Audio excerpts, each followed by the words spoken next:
नमस्कार दोस्तों, the will power academy में आपका स्वागत है। जैसा कि हमने पिछले अध्याय में कक्षा 8 का इतिहास का अध्याय 5 पढ़ लिया है, तो आज हम उसी अध्याय का प्रश्न अभ्यास देखेंगे। तो अध्याय का जो शीर्षक है, जब जनता बगावत करती है 1857 और उसके बाद। तो हम इसी अध्याय का प्रश्न अभ्यास देखेंगे। तो आइए देखते हैं। पहला प्रश्न है, झांसी की रानी लक्ष्मीबाई की अंग्रेजों से ऐसी क्या मांग थी जिसे अंग्रेजों ने ठुकरा दिया। तो झांसी की रानी लक्ष्मीबाई चाहती थी कि कंपनी उनके पति की मृत्यु के बाद उनके गोद लिए हुए बेटे को राजा मान ले, लेकिन अपनी श्रेष्ठता और सैनिक ताकत के नशे में चूर कंपनी ने इन निवेदनों को ठुकरा दिया। दूसरा प्रश्न है, ईसाई धर्म अपनाने वालों के हितों की रक्षा के लिए अंग्रेजों ने क्या किया। ईसाई धर्म अपनाने वालों के हितों की रक्षा के लिए अंग्रेजों ने 1850 में एक नया कानून लाया, जिससे ईसाई धर्म को अपनाना और आसान हो गया था। इस कानून में प्रावधान किया गया था कि अगर कोई भारतीय व्यक्ति ईसाई धर्म अपनाता है तो भी पुरखों की संपत्ति पर उनका अधिकार पहले जैसा ही बना रहेगा। तीसरा प्रश्न है, सिपाहियों ने नए कारतूसों पर क्यों ऐतराज किया। तो सिपाहियों को लगता था कि उनके कारतूसों पर गाय और सूअर की चर्बी का लेप चढ़ाया गया है और बंदूक में कारतूस लगाने के लिए कारतूस पर लगी पट्टी दांत से काटनी पड़ती थी। इससे हिंदू और मुसलमान के धार्मिक भावनाओं पर ठेस पहुंचती थी। इसलिए सिपाहियों ने नए कारतूसों पर ऐतराज किया था। चौथा प्रश्न है कि अंतिम मुगल बादशाह ने अपने आखिरी साल किस तरह बिताए थे। तो आइए देखते हैं। अंतिम मुगल बादशाह बहादुर शाह जफर पर मुकदमा चलाया गया था उनके अंतिम समय में, और उन्हें आजीवन कारावास की सजा दी गई थी। इसके अलावा उनके बेटों को उनकी आंखों के सामने ही गोली मार दी गई थी। बहादुर शाह जफर और उनकी पत्नी, जिनका नाम है बेगम जीनत महल, को अक्टूबर 1858 में रंगून जेल भेज दिया गया था। इसी जेल में नवंबर 1862 में बहादुर शाह जफर ने अंतिम सांस ली। पांचवा प्रश्न है, मई 1857 से पहले भारत में अपनी स्थिति को लेकर अंग्रेज शासकों ने आत्मविश्वास के क्या कारण थे। तो प्रश्न क्या है कि मई 1857 से पहले भारत में अपनी स्थिति को लेकर अंग्रेज शासकों के आत्मविश्वास के क्या कारण थे। तो मई 1857 से पहले भारत में अपनी स्थिति को लेकर अंग्रेज शासकों के आत्मविश्वास के निम्नलिखित कारण थे। आइए देखते हैं। पहला कारण है कि 18वीं सदी के मध्य से ही राजाओं और नवाबों की ताकत छीनने लगी थी। उनकी सत्ता और सम्मान दोनों खत्म होते जा रहे थे। दूसरा कारण है कि बहुत सारे दरबारों में रेजिडेंट तैनात कर दिए गए थे। स्थानीय शासकों की स्वतंत्रता घटती जा रही थी। उनकी सेना को भंग कर दिया गया था। उनके राजस्व वसूली के अधिकार व इलाके एक एक करके छीने जा रहे थे।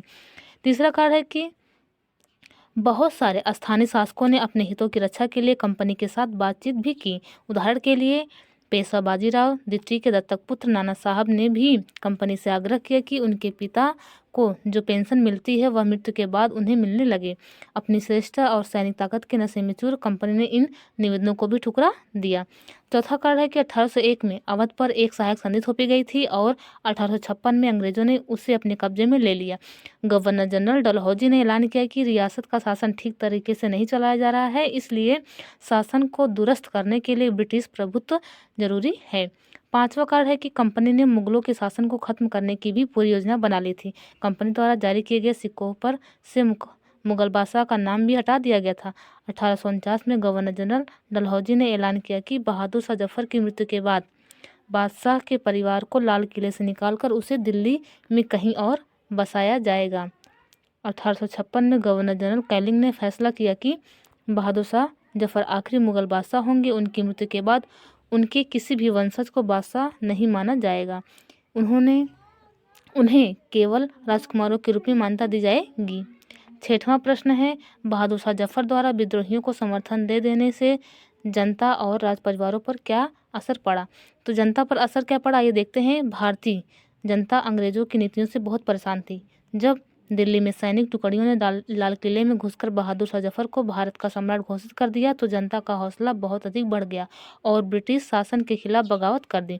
अंग्रेजों ने इन घटनाओं की उम्मीद नहीं की थी। उन्हें लगता था कि कारतूस के मुद्दे पर हुई उथल पुथल कुछ समय में शांत हो जाएगी, परंतु जब बहादुर शाह जफर ने बगावत को अपना समर्थन दे दिया तो स्थिति रातों रात बदल गई।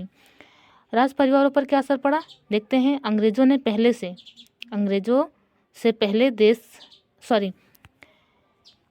से पहले देश के बहुत बड़े हिस्से पर मुगल साम्राज्य का ही शासन था। ज़्यादातर छोटे शासक और रजवाड़े मुगल बादशाह के नाम पर ही अपने इलाकों पर शासन चलाते थे।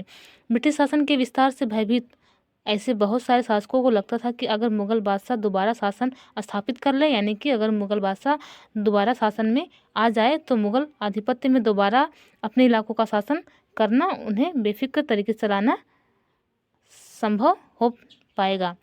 तो जो शासक थे स्थानीय, वो यही चाहते थे कि मुग़ल बादशाह फिर से अपना शासन स्थापित कर ले, ताकि उन्हें भी अपने इलाकों में शासन बेफिक्र होकर चलाने लगे। 7वां प्रश्न है, अवध के बागी भूस्वामियों से समर्पण करवाने के लिए अंग्रेजों ने क्या किया? तो अवध के बागी भूस्वामियों से समर्पण करवाने के लिए अंग्रेजों ने अपने प्रति वफादार रहने वाले भूस्वामियों के लिए इनामों का ऐलान किया। उन्हें आश्वासन दिया गया कि उनकी ज़मीन पर उनके परंपरागत अधिकार बने रहेंगे। जिन्होंने विद्रोह किया था